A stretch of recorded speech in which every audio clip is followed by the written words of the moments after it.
You all know my stance for this upcoming sequel to Black Panther, and with this new teaser that dropped, it has officially confirmed what I and others in the recast movement have suspected would happen.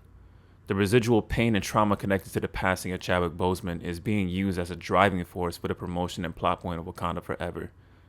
Disney and Marvel Studios have officially lost their marbles for the sake of generating profit. I'll never be here for it. What?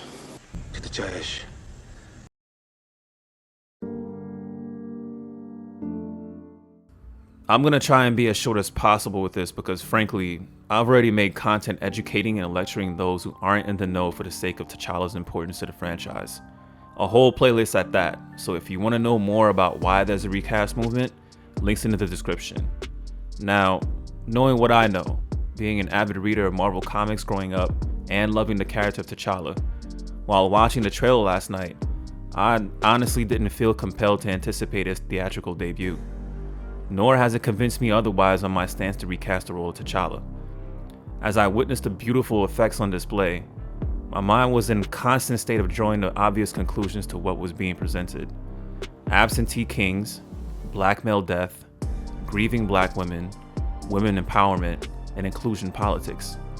The majority of reactions to this teaser didn't surprise me at all because it comprised of avid MCU fans and those who turn a blind eye for the sake of consuming more content.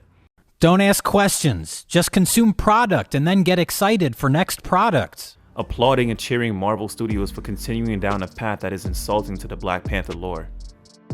In the actor's point of view, I understand the premise of continuing to have a job in the profession you love while getting paid that Disney money, you know what I'm saying? To be honest, I don't think it's gonna be a bad movie because there are some things that I saw that are appealing. The introduction of Anika, who strikingly looks similar to her comic visage. The Atlanteans look good, along with Namor's Mayan-influenced culture.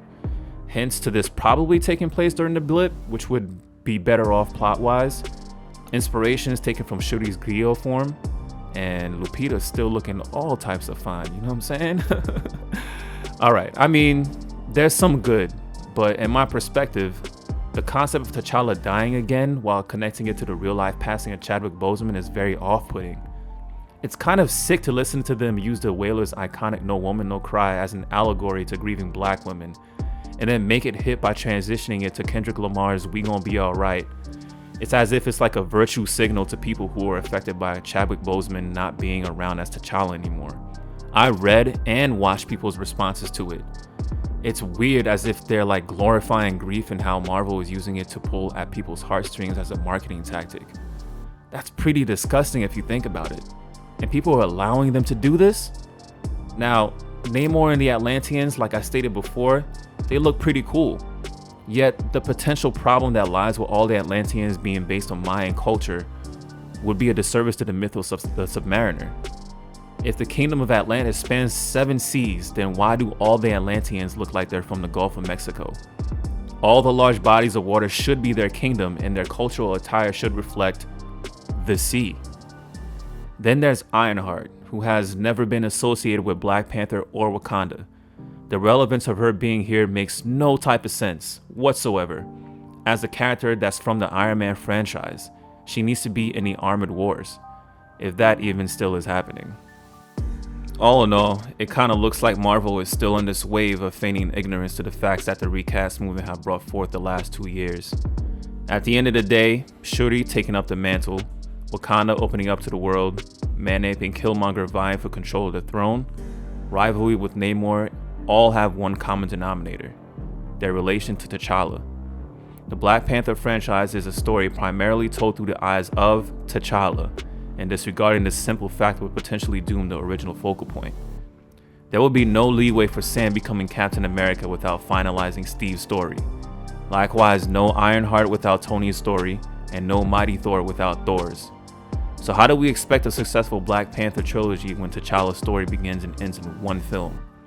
This is supposed to be the franchise that emphasizes black representation, but for the sake of inclusion, let's disregard established canon. I come from the hood. Seriously. And thanks to inclusion, I'm here. I wouldn't be here without inclusion. So this is what we do in Marvel? Listening to the cries of certain groups while disregarding the target demographic that reflects the main characters in this film franchise, huh? Nice.